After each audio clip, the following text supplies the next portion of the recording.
and Minister for Maritime Affairs, Federal Secretary Maritime Affairs, Armed Forces Chiefs, Excellencies, my colleagues from the federal and federal divisions and departments, distinguished guests, ladies and gentlemen, Assalamu alaikum and very good morning. It is indeed a great pleasure to welcome you all to Islamabad for the International Maritime Sustainability Conference and Exhibition.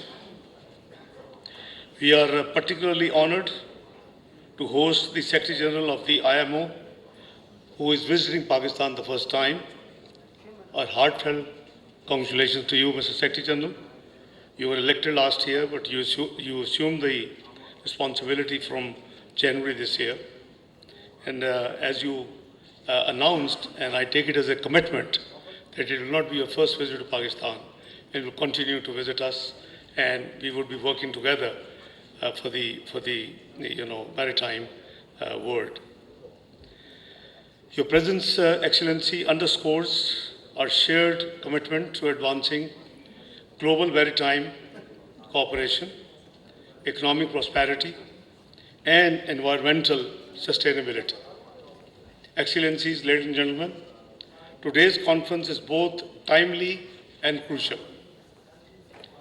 Oceans, with an economic value of around 24 trillion US dollars, are vital for our survival and development. They support 80% of the global trade and play a central role in achieving the 2030 Agenda for Sustainable Development. A reliance on oceans for environmental services, food, trade, transportation, and energy highlights the need for effective ocean governance and sustainable practices. Excellencies, ladies and gentlemen, as a maritime nation, Pakistan views the Arabian Sea as the fifth neighbor and a vital component of its economic and strategic paradigm. Pakistan's unique geopolitical and geographical position also offers immense potential for becoming a regional transshipment hub, facilitating trade for landlocked Central Asian countries. Our exclusively economic zone offers untapped potential in sectors such as coastal tourism, aquaculture, biotechnology, energy, and health. From fisheries and maritime trade to exploring offshore resources such as gas and petroleum, Pakistan's blue economy can become a driving force for the national growth and resilience. Excellencies, despite its natural advantage, Pakistan's share, as my colleague Maritime Minister said, in the blue economy is unfortunately only 0.25%. To address this, the Special Investment Facilitation Council has been prioritized, and the blue economy is the main core challenge they are handling with for the purpose of as a key development pillar. Under SIFC, efforts are underway to modernize our fisheries and shipbreaking sector with advanced technologies and practices. The government has removed sale tax on processing plants, fishery seeds and feed, and is offering land for marine export processing plants. Ladies and gentlemen, our port sector offers significant investment and opportunities with several terminals operated by international groups, which have been highlighted by my colleague, Federal Secretary Maritime.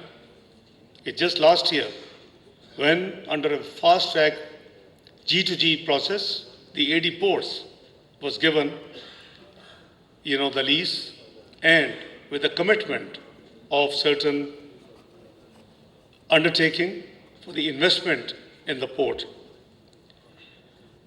Taking full advantage of our geopolitical location, we are transforming our ports into centers of regional and international trade as well as efficient green transshipment hubs. As part of the digital advancement, our maritime single window is operational, complying with the Convention on Facilitation of International Maritime Traffic and enhancing port efficiency while supporting environmental protection. We are also boast excellent maritime training institutions producing world-class graduates.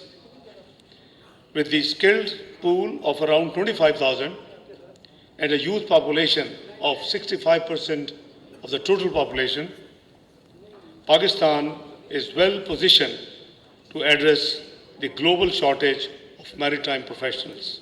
And here we look towards you, Mr. Secretary General, to lead us, take this opportunity and help the global blue economy world.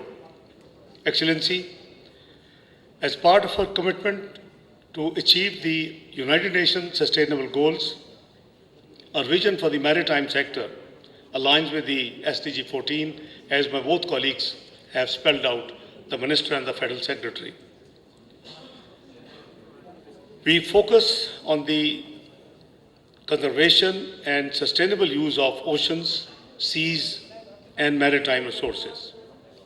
We are committed to work towards decarbonization, and Mr. Secretary General, we have highlighted as your priority agenda, and environmental protection across all aspects of our maritime industry. Kindly don't forget, we are responsible for emissions, carbon emissions less than 1%, well below 1%. We are one of the 7 top vulnerable countries because of climate change in the world. It is not long ago, it's only 2022 that Pakistan faced flash floods due to climate change, leading to loss of human beings, livelihoods, economic losses, which were calculated by the UNDP, World Bank, Asian Development Bank to the tune of $34 billion. Excellencies, as one of the world's largest ship recycles and a party to the Hong Kong Convention, we are committed to sustainable ship recycling. And I'm glad, Mr. Secretary General, you would be visiting and spending the next 2 days in Karachi. And I'm sure the delegation which met you, you would be able to guide them, in furthering and becoming a hub of recycling industry, shipbreaking industry in Pakistan. We appreciate that IMO and other international partners for the support in launching the safe and environmentally sound ship recycling. We are also working to decarbonize our fleet to reduce emissions and enhance efficiency. In closed door, I have already discussed with my brother, Maritime Minister, we must focus on the increase in the ship fleet of the country. 12 ships are not enough. 85% of the business is being carried out through the foreign shipping lines. We have a great potential in saving the freight, which as of today we pay in US dollars for all that extra ship freight facilities we obtain from the overseas shippers. We are also working, Excellencies, that we remain committed to low carbon alternative fuels for bunkering and establishing a green corridor for key global trade routes. These efforts underscore our commitment to the environmental sustainability. We are one of the biggest sufferer of the climate change and the environmental issue, and we like to be the lead one to be making it safe and contributing our biggest share in making sure that the world moved in the right direction. I would suggest, Your Excellency, Mr. Secretary General, this is a unique opportunity for you as Secretary General of the IMO and part of the UN. Is the first time before UNGA starts on 24th of September, they are having 22nd and 23rd Future Leadership Summit in New York. I'll be participating on behalf of Prime Minister of Pakistan, and I would request you to consider the issues you flagged in your address today. Please make sure, because the whole discussion and debate, according to me, should and will revolve around why and how much we missed in SDGs, the world, I'm talking global. What are the issues? What are the risks? What is the way forward? I think it will be very interesting summit for future. And I'm looking forward to participate on behalf of Pakistan.